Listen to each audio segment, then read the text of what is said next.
2025 March മാസത്തിലെ ആനുകൂല്യ വിതരണ നടപടിക്രമങ്ങൾ സംസ്ഥാന സർക്കാരിന്റെ ഭാഗത്തു നിന്നും ഇന്നു മുതൽ ആരംഭിക്കുന്നു. 5 ഇനം സാമൂഹിക സുരക്ഷാ പെൻഷനുകളിൽ 55 ലക്ഷത്തോളം വരുന്ന പെൻഷൻ ഗുണഭോക്താക്കൾക്ക് മാർച്ച് മാസത്തിലെ തനത് പെൻഷൻ തുകയായ 1600 രൂപ വീതവും ഇതോടൊപ്പം തന്നെ 7 ലക്ഷത്തോളം വരുന്ന NSIP പെൻഷൻ ഗുണഭോക്താക്കൾക്ക് കേന്ദ്രവിഹിതം ഉൾപ്പെടെയുള്ള 1100 മുതൽ 1400 വരെയുള്ള സംസ്ഥാന സർക്കാരിന്റെ വിഹിതവും 8 ലക്ഷത്തോളം വരുന്ന വിവിധ ക്ഷേമനിധി ബോർഡുകൾ വഴി പെൻഷൻ തുക സ്വീകരിക്കുന്ന ഗുണഭോക്താക്കൾക്കുള്ള 1600 രൂപ വീതവും ആദ്യഘട്ടമായി എത്തിച്ചേരും. 26 ലക്ഷത്തോളം വരുന്ന ആളുകൾക്ക് ബാങ്ക് അക്കൗണ്ടുകളിലേക്കും 24 ലക്ഷത്തോളം വരുന്ന ആളുകൾക്ക് സഹകരണ സംഘം ഉദ്യോഗസ്ഥർ വഴി തുക വീടുകളിലേക്കും നേരിട്ട് കൈമാറും. ആദ്യഘട്ടത്തിൽ മാർച്ച് മാസത്തിലെ പെൻഷൻ തുകയും പിന്നീട് ഏപ്രിൽ മാസം 2ാം വാരത്തോടുകൂടി 3200 രൂപ വീതവുമാണ് വിതരണം ചെയ്യുക.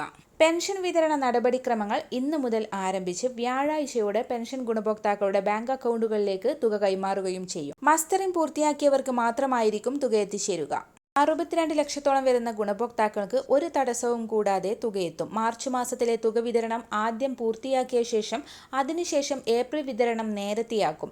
ഈസ്റ്റർ, വിഷു പോലുള്ള ആഘോഷങ്ങൾ കൂടി മുൻപിൽ കണ്ടുകൊണ്ടാണ് വിതരണം നേരത്തെയാക്കുന്നത്. ഏപ്രിൽ മാസത്തിലെ തനത് തുകയോടൊപ്പം ഒരു ഗഡു കുടിശ്ശികയും അനുവദിക്കും. അപ്പോൾ ഓരോ ഗുണഭോക്താക്കൾക്കും 3200 രൂപ വീതം ലഭിക്കും. സംസ്ഥാനം കാത്തിരിക്കുന്ന തദ്ദേശ തിരഞ്ഞെടുപ്പുകൾക്ക് ഇനി മാസങ്ങൾ മാത്രമേ ഉള്ളൂ. അതുകൊണ്ട് തന്നെ അതിനു മുൻപ് എല്ലാ ആനുകൂല്യങ്ങളും നൽകുമെന്ന് തന്നെയാണ് സർക്കാർ അറിയിച്ചിട്ടുള്ളത്.